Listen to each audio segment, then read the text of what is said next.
নবমীর সকালে চাঞ্চল্যকর ঘটনা। ধর্মনগর সাব জেল থেকে 6 কুখ্যাত আসামি পালায়ন।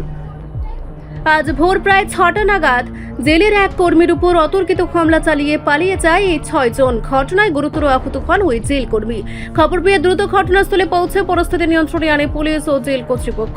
পলাতকরা সবাই কুখ্যাত আসামি বলে জানা গেছে। ঘটনার পর ধর্মনগর সহ আশেপাশের এলাকায় চরম উত্তেজনা ছড়িয়ে পড়েছে। ইতিমধ্যে সমগ্র এলাকায় পুলিশের তল্লাশি অভিযান শুরু হয়েছে। সীমান্ত এলাকাগুলোতেও নজরদারি বাড়ানো হয়েছে।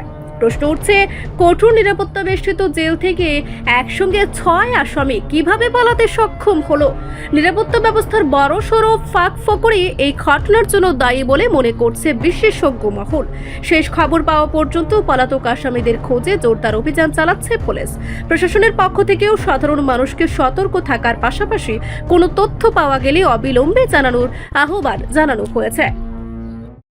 Around 6 AM in the morning, 6 জন আসামি এখান থেকে পালিয়ে গেছে। এদের নাম একজন হচ্ছে নাজিম উদ্দিন, আন্ডার ট্রায়াল, ও কনভিক্ট ছিল না, আন্ডার ট্রায়াল। আব্দুল কাত্তাও under trial. Roshan Ali under trial. আর নারায়ণ চন্দ্র দত্ত আন্ডার ট্রায়াল। আর সুনীল দেববর্মা হচ্ছে ওনার লাইফ ইমপ্রিজনমেন্ট ছিল। ওরা কিভাবে পালিয়ে গেছে?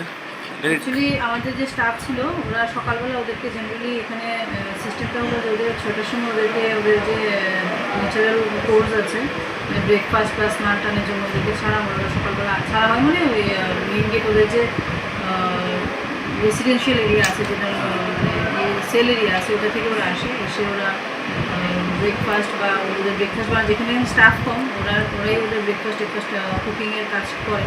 এই কাজের জন্য ওরা এসেছে। এসে হঠাৎ করে আমাদের যে গার্ড ছিল ওনার উপর অ্যাটাক করে ওনার হাত থেকে চাবি তালা নিয়ে তালা খুলে ওরা পালিয়ে যায়। কোন সেকশনে ওরা ছিল? সেকশন ডিফারেন্ট সেকশন, অনেক সেকশন আছে।